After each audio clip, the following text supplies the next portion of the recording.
The Faustian spirit is the expression of the spirit of conquest or the will to conquer, usually associated traditionally with Western culture.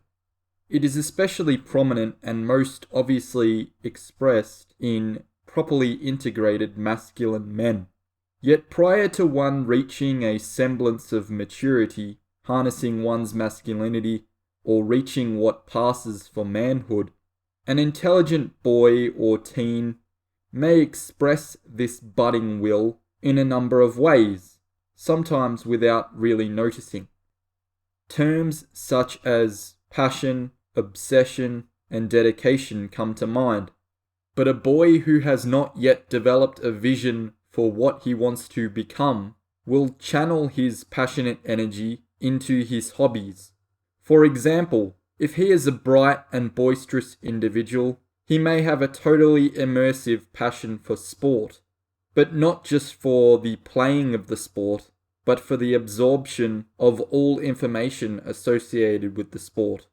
We all remember that one boy at school, or in my case, may have been that one boy, whose ability to quickly absorb and recall information of interest made him a statistician or walking encyclopedia for everything associated with his passion.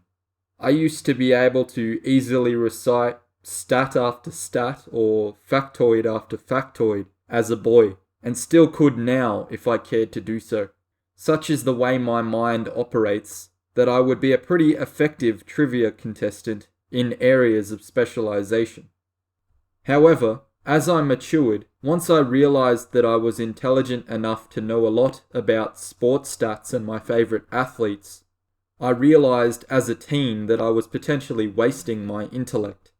There are countless intelligent boys and even adult men who still obsess over sport to this excessive degree.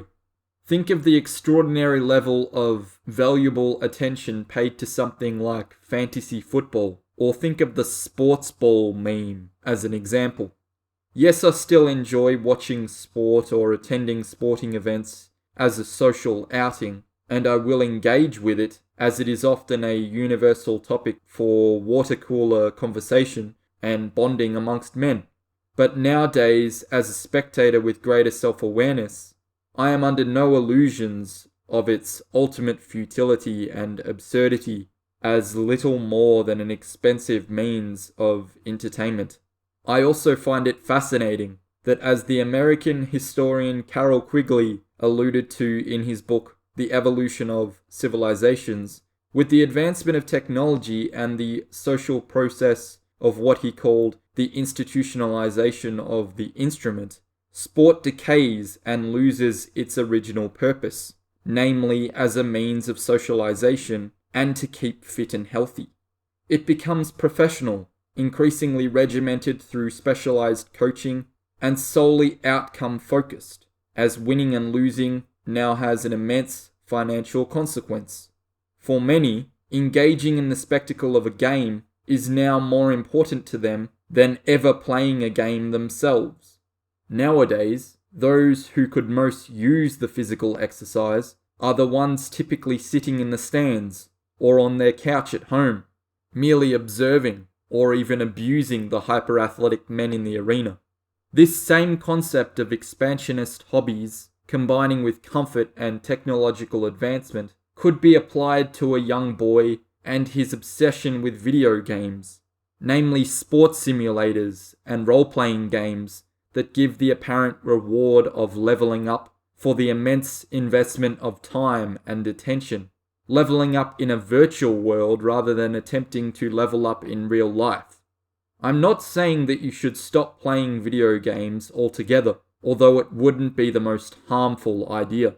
But I am saying the total investment of valuable attention and ambition into the pursuit of something that is ultimately lacking in depth and meaning is not going to support you in the actualization of your true purpose. Go ahead and play video games if you wish to, but if you're going to play, consider playing with the sole intention of becoming a professional in that industry, or don't waste your time. Sure, I congratulate you if you're lucky enough to play video games professionally, even if money is your ultimate pursuit. But there is nothing manly or adventurous about sitting behind a screen and creating a competent or hypermasculine avatar while you yourself couldn't even do 20 push-ups. This is why no one ever seriously considers a Twitch streamer to be the embodiment of manhood, because there is no objectively masculine respect attached to that pursuit, and it's just a sign of cultural decadence. I suppose it could be argued that I have just traded out my boyhood hobbies of sports stats and video games for the adult hobby of culture, philosophy, and history, but I am confident in asserting that I would rather channel my intellect into something which is truly challenging and something that can directly help me to mature my mind and cultivate a worldview to then share with an audience, rather than contribute to the narrative of endlessly consuming products and leeching, whilst never producing and sharing anything of greater substance outside of what I hear in my echo chamber.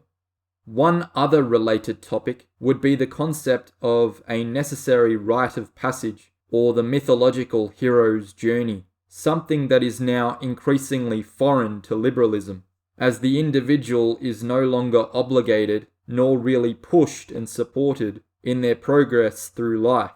The sense of duty or obligation has been replaced by the concept of choice in the pursuit of subjective happiness. Since the individual has become the measure of all things in their own life, no one can really critique the action or inaction of another individual, as the concept of what it means to live life can be deemed subjective.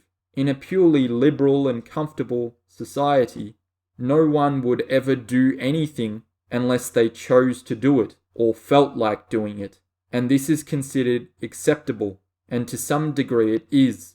But now there is no sense of duty or obligation, and things have obviously regressed to the point where boys never desire to become men, because they may argue that the concept of what a man is also subjective. Thus, there is no pressure to mature in a multitude of areas, and individuals, particularly males, are actually encouraged to remain childlike in every sense bar the biological transition into adulthood. In the realm of relationships, a male's lack of maturity, or more precisely, a lack of desire to mature, is not attractive to the vast majority of females. To attract a woman, you don't have to be a man right away, but you have to at least show signs of wanting to be a man, and have a vision of where you can mature, both on your own and with her nurturing support. But the one thing about choice that remains is that one can choose to adopt obligation, discipline, and duty for themselves to help accelerate their maturity, effectively using one's liberty to choose to become less liberal.